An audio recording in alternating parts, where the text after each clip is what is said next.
Good morning student. आज हम बात करेंगे हमारी कक्षा 9 के पाठ्यक्रम के अंतर्गत सम्मिलित किए गए व्याकरण के विषय अलंकार के बारे में। सबसे पहले मैं आपको बता दूं अलंकार क्या होते हैं, अलंकार का धर्म क्या होता है, ये अलंकार की उपयोगिता हमारे साहित्य के क्षेत्र में किस हद तक उपयोगी होती है, यह अलंकार हमारे साहित्य में किस प्रकार से परिवर्तन उपस्थित करते हैं। सबसे पहले हम बात करेंगे अलंकार। अलंकार शब्द की उत्पत्ति अलम धातु से हुई है और अलंकार का शाब्दिक अर्थ होता है गहना या आभूषण। जिस प्रकार से आप देखते हो सामान्य जीवन के अंतर्गत कि किसी भी स्त्री को जब आप अलंकारों का प्रयोग करवाते हो तो अलंकारों के प्रयोग से स्त्री की सुंदरता में अतिशय वृद्धि होती है, ये चार चांद लग जाते हैं। अर्थात अलंकारों का प्रयोग क्या करता है, स्त्री की सुंदरता में वृद्धि का मूल कारण होता है। उसी प्रकार से काव्य के क्षेत्र में अलंकारों के प्रयोग से शब्दगत व अर्थगत चमत्कार उत्पन्न होने लगता है कि कविता रूपी कामिनी की सुंदरता में अलंकारों के प्रयोग से अतिशय वृद्धि होती है। जब हम बात करते हैं अलंकार शास्त्र के बारे में तो ये साहित्य के अंतर्गत साहित्य शास्त्र का एक भाग माना जाता है, क्योंकि हमारे यहाँ पर पुराने आचार्यों के द्वारा साहित्य शास्त्र के 6 भाग किए गए हैं। रस सिद्धांत, ध्वनि सिद्धांत, वक्रोक्ति सिद्धांत, रीति सिद्धांत, अलंकार सिद्धांत और औचित्य सिद्धांत। जब हम अलंकार सिद्धांत की बात करते हैं तो अलंकार शास्त्र का जन्मदाता हमारे यहाँ आचार्य भामह को माना जाता है। आचार्य भामह अलंकार शास्त्र के प्रणेता माने जाते हैं। आचार्य दंडी ने अलंकारों को परिभाषित करते हुए कहा कि काव्य शोभाकरान धर्मान अलंकारान प्रचक्षते। अर्थात इसका अभिप्राय क्या है कि काव्य को शोभा प्रदान करने वाले धर्मों को ही अलंकार कहा जाता है, यह अलंकार के रूप में देखा जाता है। अर्थात काव्य की सुंदरता में जब वृद्धि करनी होती है तो किसका प्रयोग किया जाता है, अलंकारों का प्रयोग किया जाता है। इसी अलंकार शास्त्र के अंतर्गत जब हम बात करते हैं तो अन्य आचार्यों ने अलंकारों को परिभाषित करते हुए कहा अलम क्रियते इति अनेन इत्य अलंकार या फिर अलम करोति इति अलंकार। अर्थात जो अलंकृत करते हैं उसे ही अलंकार कहा जाता है। अब बात करते हैं अलंकार। अलंकार के हमारे पाठ्यक्रम के अंतर्गत 2 प्रकार के भेद हैं, शब्दालंकार और अर्थालंकार। जब हम बात करते हैं शब्दालंकार क्या होते हैं और अर्थालंकार क्या होते हैं तो ये मैं आपको स्पष्ट कर दूं। शब्दालंकार ये काव्य के क्षेत्र में, काव्य की पंक्ति में जब शब्दगत चमत्कार उत्पन्न होता है, अर्थात शब्दों के कारण चमत्कार उत्पन्न होता है तो वो क्या कहलाता है, हमारे यहाँ शब्दालंकार कहलाता है। लेकिन काव्य के क्षेत्र में जब अर्थ के माध्यम से या अर्थगत चमत्कार उत्पन्न होता है तो उसे क्या कहा जाता है, अर्थालंकार कहा जाता है। अब देखिए आपके पाठ्यक्रम के अंतर्गत शब्दालंकार के 4 भेद लिए गए हैं और अर्थालंकार के 5 भेद लिए गए हैं। शब्दालंकार में पहला है अनुप्रास, दूसरा यमक, तीसरा श्लेष और चौथा पुनरुक्ति प्रकाश। इसी प्रकार अर्थालंकार के अंतर्गत उपमा, रूपक, उत्प्रेक्षा, अतिशयोक्ति और मानवीकरण। तो अब हम बात करते हैं सबसे पहले शब्दालंकार में अनुप्रास अलंकार के बारे में। अनुप्रास अलंकार क्या होता है, देखिए ये शब्दालंकार का भेद है। तो हमने देखा कि शब्द के माध्यम से जब चमत्कार या सुंदरता उत्पन्न होती है तो उसे शब्दालंकार कहा जाता है। तो अनुप्रास में क्या होगा, शब्दगत चमत्कार होगा। तो अनुप्रास में क्या होता है, देखिए काव्य की पंक्ति में, काव्य की पंक्ति में जब एक ही वर्ण की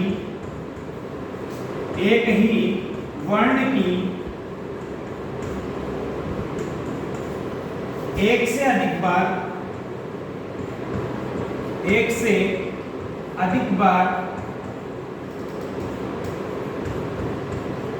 आवृत्ति होती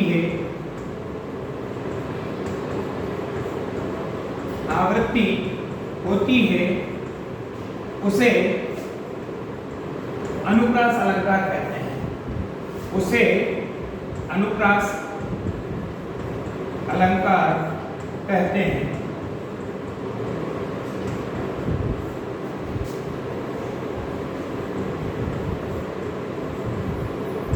अब देखिए मैंने क्या लिखा है यहाँ पर, वर्ण, शब्द नहीं लिखा है। वर्ण क्या होता है?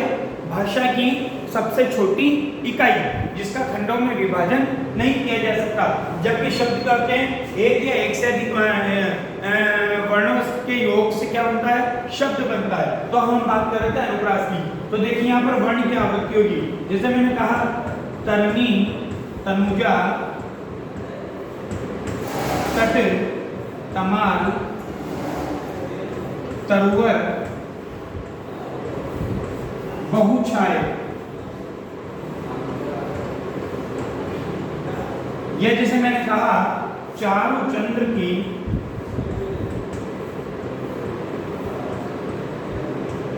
चंचल किरणें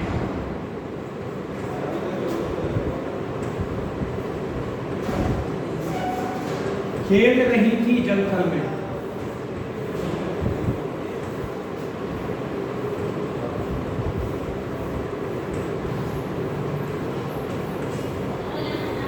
यह मैंने कहा विरति विवेक विमल विज्ञाना।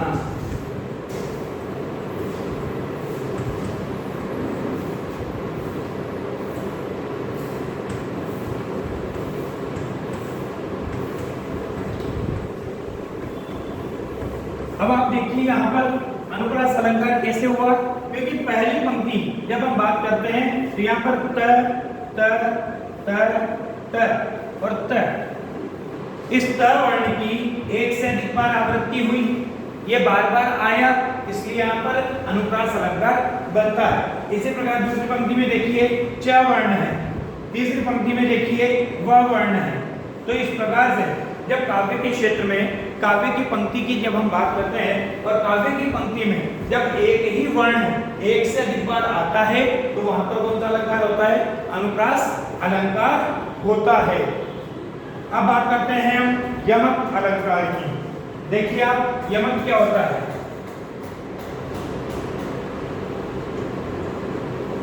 यमक अलंकार में क्या होता है? जब ये देखिए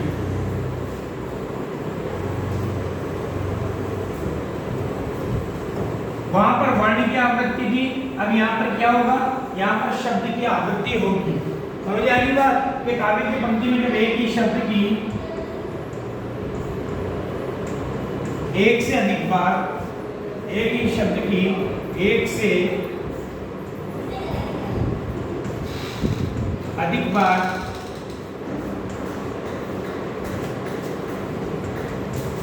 आवृत्ति होती है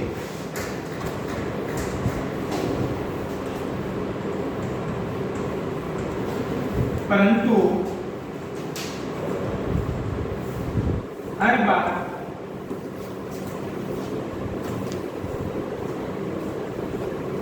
उसका अलग अर्थ होता है।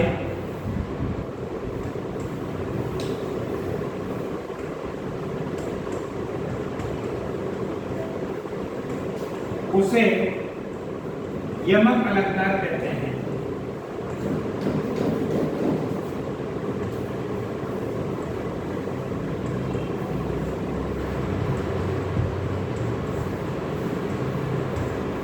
जैसे देखिए काली घटा का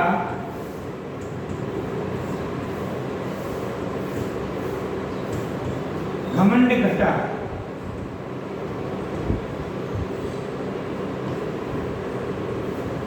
यह मैंने कहा ये तो एक हो गया। दूसरा देखिए कनक कनक ते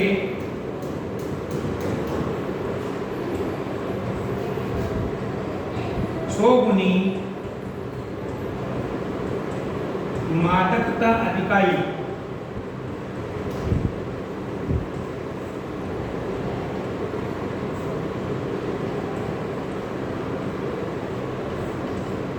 इही खाई बोराई जग।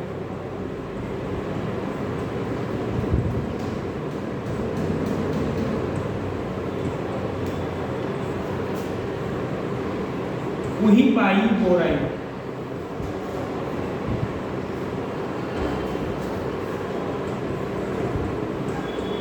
अब यहाँ पर देखिए यमक अलंकार क्यों हुआ, क्योंकि यहाँ पर देखो घटा और घटा, आप देख रहे हैं घटा शब्द का प्रयोग एक से अधिक बार हुआ है, ठीक है।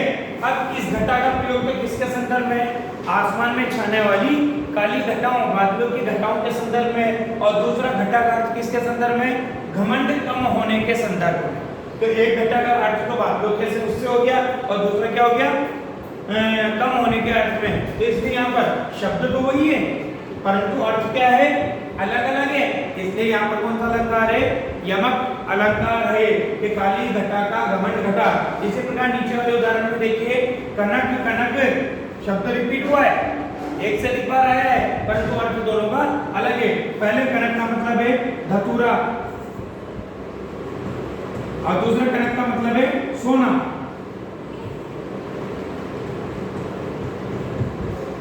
धतूरा जो भगवान शिव के चढ़ाया जाता है श्रावण मास के अंतर्गत, आपने देखा होगा कि धतूरे से सोने की 100 गुनी मादकता अधिक होती है। मादकता यानी मादकता अधिक होता है, क्यों, क्योंकि तो धतूरे को तो खाया जाता है, सोने को प्राप्त किया जाता है। तो यही खाई यानी धतूरे को खाई यानी खा करके बोराई यानी पागल हो जाता है, जग यानी संसार। ये धतूरे को तो क्या होता है, खा करके पागल होता है, और सोने को तो पा करके क्या हो जाता है, पागल हो जाता है। तो एक खाने के अर्थ में और एक पाने के अर्थ में, एक धतूरा और एक सोना। तो यहाँ पर कौन सा अलंकार हो गया, यमक अलंकार हो गया। धन्यवाद।